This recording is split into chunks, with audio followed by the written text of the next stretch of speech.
যেটি দর্শন করছি এটি হচ্ছে বাল্মীকি মুনির সমাধিস্থল। এই তপবন হচ্ছে যিনি ছিলেন দস্যু নামে রত্নাকর, ওনার কর্মজীবন প্রবাহিত হতো দস্যু নামে। এই প্রাণের ভাই লক্ষণকে ডেকে বললেন, লক্ষণ আমার রাজ্যের সীমানার বাইরে তুলে সেই মুনি তপবনে ছেড়ে দিয়েছ। লক্ষণ নিয়ে সে মাকে এই বাল্মীকি ঋষি তপবনে ছেড়ে দিয়ে গেলেন। মায়ের ছিল 5 মাস গর্ভবতী অবস্থা। 10ম মাস যখন পরিপূর্ণতা হয় তখন লব কুশীর জন্ম। এটাই তার আতুর ঘর মাস।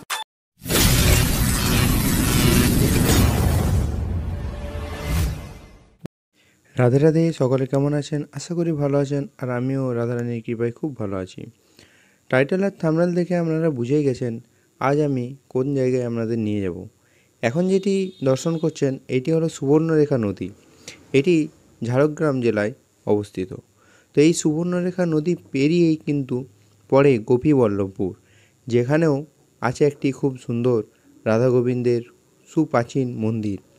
সেটিও আপনাদের দর্শন করাবো। তো চলুন এখন যাওয়া যাক এই পথ ধরেই। আর ভিডিওতে সঙ্গে থাকুন, দেখা হচ্ছে ভিডিওর মধ্যেই। গোপীবল্লভপুর ও গোপেশ্বর মহাদেব সহ রামেশ্বরম মন্দির নিয়ে পরের ভিডিওটি এই চ্যানেলে দেওয়া হবে। ভিডিওটি দেখতে হলে চ্যানেলটি সাবস্ক্রাইব করে পাশে থাকা বেল আইকনটি অন করে দিন, যাতে ভিডিওটি মিস না হয়। চলে এসেছি তপবন। এই যে পেছনে দেখতে পাচ্ছেন যে জঙ্গল, এই যে সবাই যাচ্ছে এই রাস্তা, এটি হচ্ছে তপবনের রাস্তা। তো চারিদিকে ঘন জঙ্গল। এখানে কিছু সতর্কবার্তা বন দপ্তরের থেকে দেওয়া হয়েছে, যেমন এখানে থার্মোকলের থালাবাটি গ্লাস এসব ফেলা চলবে না, পশু পাখিকে ডিস্টার্ব করা চলবে না, এবং ডিজে মাইক ইত্যাদি নিষিদ্ধ। তো আমরা এবার চলে যাব এই নালাটি পেরিয়ে আমরা তপবনের মধ্যে। তো আপনারা সঙ্গে থাকুন, চলুন ভিতরে যেতে যেতে আমরা বাকি কথা বলবো এবং দর্শন করাবো। জয় সিয়ারাম। যেটি দর্শন করছি এটি হচ্ছে বাল্মীকি মুনির সমাধিস্থল। এইখানেই বাল্মীকি মুনির জড়দেহ সমাধিস্থ রয়েছে, এই সেই জায়গা। তো এখন আমরা দর্শন করব রাম, সীতা, লক্ষণ, লব কুশ, বাল্মীকি মুনির এটি মন্দির। বাল্মীকি মুনির আশ্রম। তো আমরা এই আশ্রমে এসেছি। এরপর এখানে যিনি এখন বর্তমানে পুজো করেন বা এখানে থাকেন মহারাজ, ওনার শ্রীমুখ থেকে আমরা শুনে নেব পুরো ইতিহাস ঘটনা।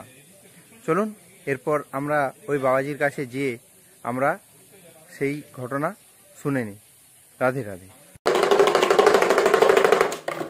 ওম বিদ্যা দদায়ত বিনয়ং ওম শান্তি শুভ শান্তি তৎশান্তি পরম ব্রহ্ম ওম তত তত শান্তি ওম ব্রহ্ম।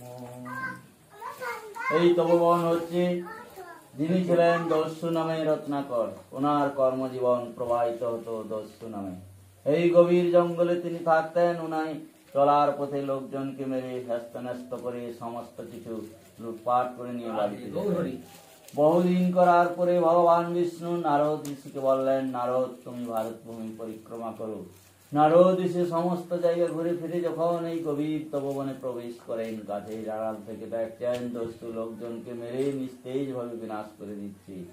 তখন তিনি দেখা না দিয়ে ফিরে গিয়ে ভগবান বিষ্ণুর কাছে তারই বার্তা বহন করলেন। ভগবান বিষ্ণু তখন নারদ এবং ব্রহ্মাকে উভয় দুজনকে বললেন, তোমরা ব্রহ্মচারী সন্ন্যাসী বেশে দস্যুর সম্মুখ পথ দিয়ে গমন করো। তখন ব্রহ্মা এবং নারদ দস্যুর সম্মুখ পথে গমন করলো। যেই মুহূর্তে দস্যু দেখলো লোহার একটি লাঠি নিয়ে মারার জন্য প্রস্তুতি, সেই মুহূর্তে ব্রহ্মা বাবা দুটি হাত তুলে বলছেন, বাবা এ কি করছো? তখন দস্যু বলছে, আমি তোমাদেরকে মেরে শেষ করে দেব। তখন ব্রহ্মা বলেন, বাবা আমাদেরকে মেরে তোমার কি লাভ হবে? আমরা তো ব্রহ্মচারী সন্ন্যাসী, আমাদের দেহ আর বস্ত্র ছাড়া কিছুই নেই। তখন দস্যু বলছে, ওসব রাখো, তোমাদের মতো ব্রহ্মচারী সন্ন্যাসীকে আমি শত শত বধ করেছি। তখন ব্রহ্মা বলেন, বাবা এ কেমন কাজ? না, আমার কাজ হচ্ছে আমার চলার পথে কোনো একজনকে ছাড়ি না। যার কাছে কিছু ধন সম্পদ পাই তাকেও মেরে শেষ করি, যার কাছে কিছু না পাই তাকেও মেরে শেষ করি। কেন শেষ করি? কোনো কারণে যদি গ্রামে গিয়ে ঘরে একজনকে বলে দেয়, তখন ওই পথে আর কেউ গমন করবে না, তখন আমার ওই জীবিকা বন্ধ হয়ে যাবে। তখন ব্রহ্মা বললেন, বাবা এই যে কর্ম করছো এই কর্ম তো ভালো নয়, এর ফলশ্রুতি ভোগ তোমাকেই করতে হবে। তখন দস্যু বলছে, কেন? এখানকার লুট করা যা কিছু ধন সম্পদ সমস্ত বাড়িতে নিয়ে যায়, বাড়িতে নিয়ে মা বাবা সকলে মিলেমিশে ভাগ করে খায়, সবাই আমার কর্মফলের ভাগিদার হবে। তখন ব্রহ্মা বললেন, না বাবা, কর্মফল এমন একটা বস্তু, কেউ কারো কর্মফলের ভাগিদার হয় না। যার যেমন কর্মফল তারই ফলশ্রুতি তাকে ভোগ করতে হয়।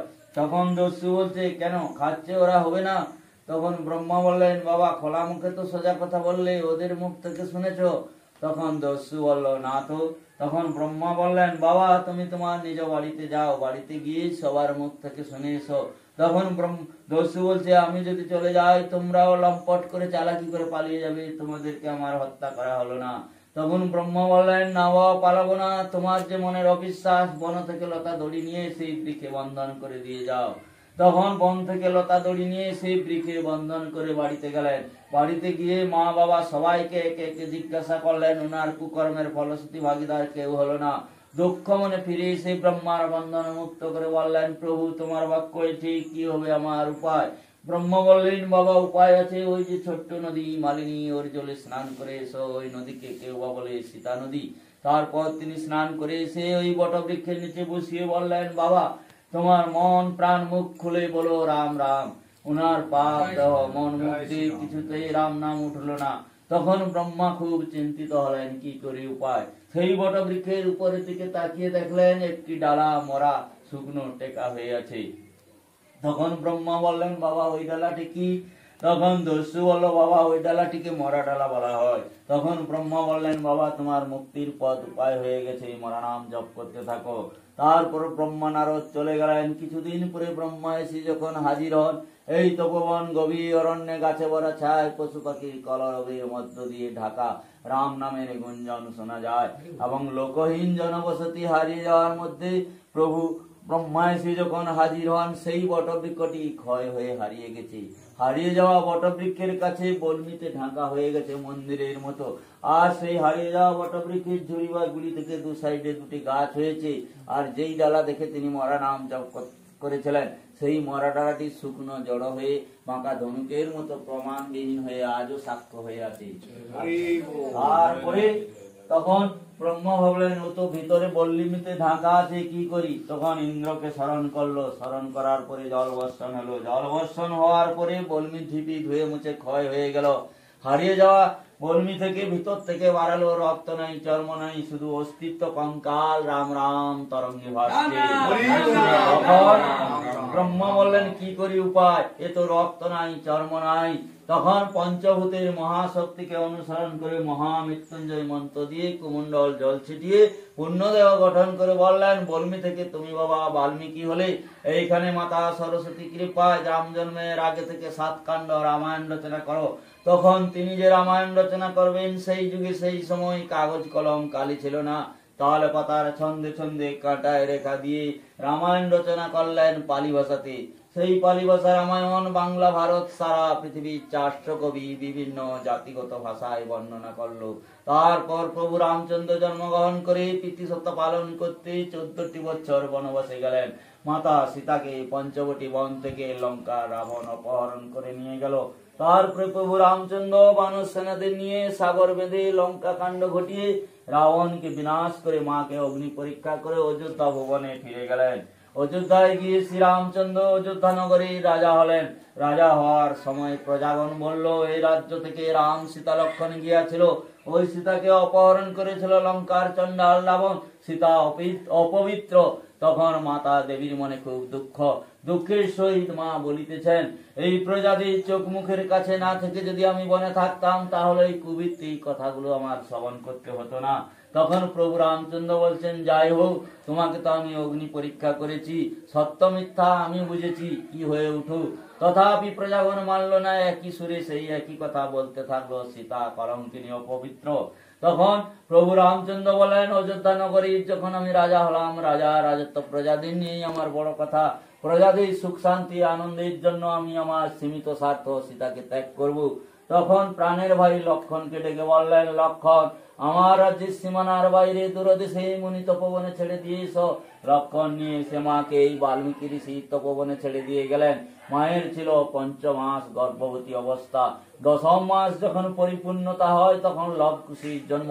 এটাই তার আতুর ঘর। মা সীতা নিজ হাতে আগুন জ্বালিয়ে বাচ্চাদের গায়ে তাপ উষ্ণতা দিয়েছিলেন। সেই তাপ জাগানো আগুনের শিখাকে বাল্মীকি অখণ্ড যজ্ঞরূপে ব্যবহার করেছেন। এইখানে 12টি বছর ছিল লবকুশ, বেদ বিদ্যা অস্ত্র বিদ্যা শিখেছিল। শ্রীরামচন্দ্র অশ্বমেধের ঘোড়া ছেড়েছিলেন জয়পত্র লিখে। সেই ঘোড়া আচ্ছাদন করেছিলেন লবকুশ 2 ভাই। সেই ঘোড়া নিয়ে পিতা পুত্রে অপরিচিত অবস্থায় প্রচুর সংগ্রাম হয়েছিল। সেই সংগ্রামে লবকুশ তার পিতা, কাকামু, প্রজাগণ সকল সেনা সামন্তকে অচেতন করেছিলেন। এই অচেতনে চৈতন্য সত্তাবোধ জাগিয়েছিলেন বাল্মীকি কুমণ্ডল জল দিয়ে মহামৃত্যুঞ্জয় মন্ত্রের দ্বারা। তারপর শ্রীরাম, লক্ষণ, সীতা সবার সঙ্গে শুভ মিলন যোগ ঘটিয়ে মাকে শ্রীরামচন্দ্র যখন অযোধ্যায় ফিরিয়ে নিয়ে যান, যাওয়ার পথে সামনে সুবর্ণরেখা নদী। সেই নদী তীরে ভগবান রামচন্দ্রের ধনুকের তীর সর মাটিতে পড়ল। সেখানে প্রভু রামচন্দ্র রথ থামিয়ে মায়ের মনের ইচ্ছা জাগলো শিব পূজা করতে। তখন সুবর্ণরেখা নদীর বালি দিয়ে শিবলিঙ্গ স্থাপন করে নিজ হাতে প্রতিষ্ঠা করে নাম দিলেন রামের নামে রামেশ্বর। আর একটি রামেশ্বরম আছে তামিলনাড়ুতে। সেখানে ভগবান রামচন্দ্র যখন সাগরে সেতু বেঁধেছিলেন, তার আগে দেবাদিদেব মহাদেবীর পুজো করেছিলেন। তার নাম সেতুবন্ধন রামেশ্বরম। এটা হলো রামের তীর সর পড়ে রামেশ্বর। এই হলো বাল্মীকি রচিত রামায়ণ তপোবন। এইরকম তপোবন আমাদের ভারতবর্ষে আরো 8-10টা আছে। কেমন আছে? অহল্যা তপোবন। গৌতম মুনির অভিশাপে অহল্যা মাতা পাষাণ হয়েছিল। শ্রীরামচরণ কোষে মানব জীবন পেয়েছিল, সে এক তপোবন। শ্রীরামচন্দ্র গুরুদেবের বিশ্বামিত্রের একটি তপোবন। বশিষ্ঠ মহার্ষির তপোবন। নৈমিষ্য কারণে নৈমিষ্য তপোবন। সিদ্ধেশ্বরীতে সর্বকামনা পূর্ণময়ী মায়ের তপোবন। মাতঙ্গিনীতে মাতঙ্গিনী তপোবন। নর্মদা তীরে নর্মদা তপোবন। পঞ্চবটিতে পঞ্চবটি তপোবন। আরো তপোবন আছে তপ জপ নিয়ে, যেখানে ঋষিরা থাকে তাকে তপোবন বলা হয়। এই যে তপোবনের কথা বললাম, আমার মুখের কথা নয়, পুরাণ ইতিহাসের কথা। রামায়ণ হচ্ছে আজ থেকে 10-12 হাজার বছর আগের ঘটনা। সত্য কি মিথ্যা যে যার মনের ভাবনায় ভাবিত হয়ে মনের মধ্যেই তার সাধনার পূর্ণতা সে অর্জন করবে, যার যেমন ভাব। এতদিনের ঘটনা কে জানে? কেউ বা বলে ইতিহাস নিয়ে চলা, ইতিহাস সত্য। কেউ বা বলে এটা এতদিনের গল্প কল্পনা হতে পারে, তার ভাবনায়। তাই এতে বিবাদ হওয়ার কারোর সাথে কোনো প্রশ্ন নেই। যার যেমন ভাব তার তেমনই কাজ হবে, সে তেমনই ভাববে পাবে। দর্শন করব যেখানে মা সীতা দেবী লবকুশকে হলুদ জলে ডুবিয়েছিলেন এবং যেখানে প্রথম কাজল পরিয়েছিলেন। ভিডিওটি একটুকু বড় হবে, আপনারা ধৈর্য সহকারে ভিডিওটি দেখুন, এবার অনেক কিছু বিষয় আপনারা জানতে পারবেন। চলুন আশ্রমটি আর একটু ঘুরে দেখে নিই, তারপর আমরা যাব সেই জায়গায়। আশ্রমে ঢোকার পরেই এই সেই ঘোড়া দর্শন হলো। তারপর এখানে আছে বজরংবলী, হনুমান, রাম, লক্ষণ, সীতা। এখানে আছে হনুমানজি, আর এখানে রাম, লক্ষণ এবং হনুমানজি এখানে অবস্থিত। খুব সুন্দর পরিবেশ, পুরো একদম নিস্তব্ধ। আর এই সেই সীতাকুণ্ড, যেখানে মা সীতা দেবী প্রথম আগুন জেলে লবকুশকে তাপ দিয়েছিলেন। আর এই যে বটবৃক্ষের 2টি শাখা এখানে আছে, সেই বটবৃক্ষর তলেই বাল্মীকি মুনি তপস্যা করেছিলেন বলে এখানে মহারাজ আমাদের জানালেন। এই বাবাজি এখন আমাদের নিয়ে যাচ্ছেন ওই জায়গায় যেখানে কাজল নালা এবং হলুদ নালা আছে। তো চলুন বাবাজির সাথে গিয়ে আমরা সেই জায়গাটি দর্শন করে নিই, আর উনার শ্রীমুখ থেকে এই জায়গার মাহাত্ম্য শ্রবণ করব। এই খড়িমাটিগুলো বৈষ্ণবরা মাথায় ধারণ করেন। ঠিক আছে, আমরা করবো, আসুন বুঝিয়ে দিচ্ছি। কালকে প্রচন্ড ঝড় বৃষ্টি, রাত্রি প্রবল। ওইখানে ওই যে কাজল জেল, তেল কাজলটা এখনো পড়ে আছে, ওই যে দেখছেন তেলের মতো চপচপ করছে। এটা তেল কাজল, ওইটা তেল কাজলের জল। আর ওইখানে ছিল ওই যে হলুদের মতো দেখাচ্ছে না, এটা বিশাল কুণ্ড ছিল, মানে জলের স্রোতে ওটা চাপা পড়ে গেছে। আপনারা এখন দর্শন করছেন এই তপবনেরই একটি ফুল। কত সুন্দর সেই ফুলটি, মানে এরকম ফুল আমি জীবনে প্রথম দর্শন করলাম। এত সুন্দর জায়গা, এত সুন্দর পরিবেশ, সত্যিই যেন এখনো সেই মানে তপবনের মাহাত্ম্য যেমন এখন ফুলে ফেঁপে উঠে আছে। দেখুন চারিদিকে আম বাগান, আম গাছ, আর এই যে বয়ে যাচ্ছে সীতানালা। তো আমরা এখন একটি জায়গায় এসেছি, এখানে একটি এই আশ্রমে কল আছে, কল ঠিক নয়, তো এটি সবসময় জল পড়ে এবং এখানে মহারাজজি বললেন এটি পাতাল থেকে ডাইরেক্টলি জল আসছে এবং সারা জীবন এরকমভাবে জল পড়তে থাকে। তো আমরা সেই জল পান করলাম, খুবই সুস্বাদু, খুবই মিষ্টি জল। তো এই যে আসলে এখানে এই জিনিসটি দর্শন করবেন। এরপর আপনাদের বলি এই জায়গায় আসবেন কি করে। আপনারা যারা কলকাতা থেকে আসছেন, কলকাতা সাইড থেকে আসবেন, তারা খড়গপুর স্টেশনে নেমে সেখান থেকে গাড়ি করে আসতে পারেন, বা পার্সোনাল গাড়িতে আসলে আপনারা তপবন সার্চ করবেন, পেয়ে যাবেন। গোপীবল্লভপুর থেকে ঘন্টা মানে আধ ঘন্টা কি 1 ঘন্টার মতন রাস্তা। তো এখানে এই যে দর্শন করলেন মন্দির, খুবই মানে সুন্দর জায়গা, দর্শনীয় স্থান। দেখতে পাচ্ছেন এই জঙ্গলের, গভীর জঙ্গলের মাঝে আমরা আশ্রম থেকে বেশ কিছুটা দূরে 5 মিনিটের রাস্তা অতিক্রম করে যাচ্ছি একটা জায়গা দর্শন করার জন্য, যেখানে সুবর্ণরেখা থেকে একটি শাখা এইদিকে বয়ে এসেছে, যেটিকে অনেকে বলে সীতানালা। তো সেই সীতানালাতে এখন আমি একটা জিনিস আপনাদের দেখাবো। খুব সুন্দর জায়গাটি, একদম কলকল জলরাশির আওয়াজ, আর একটি খুব বড় পাহাড়, যেখান থেকে বৈষ্ণবেরা মৃত্তিকা নিয়ে নিয়ে তিলক ধারণ করতেন। তো চলুন এখন সেই জায়গাটি আমরা দর্শন করাবো। খুব সুন্দর জায়গা, এই যে দেখতে পাচ্ছেন আমরা সেই জায়গায় এখন চলে এসেছি।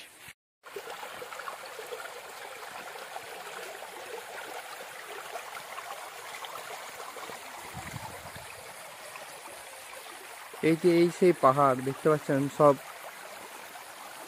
ধসে গেছে কিছু অংশ, আর এই সেই জলরাশি, এটি সুবর্ণরেখা থেকে বয়ে যাচ্ছে সেই জল।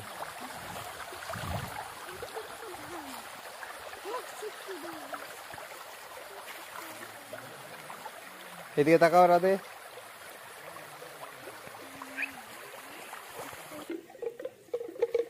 রাধে রাধে। ভিডিওটি আমি এখানে শেষ করছি।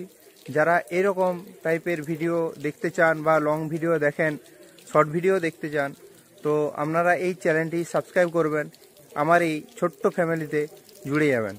আরও এরকম ধরনের প্রচুর সুন্দর সুন্দর ভিডিও আপনারা পাবেন। তো যাই হোক, ভিডিওটি আমি এখানেই শেষ করলাম। চ্যানেলটি সাবস্ক্রাইব করতে ভুলবেন না, আর ভিডিওটি যদি ভালো লাগে একটি লাইক দিবেন। রাধে রাধে।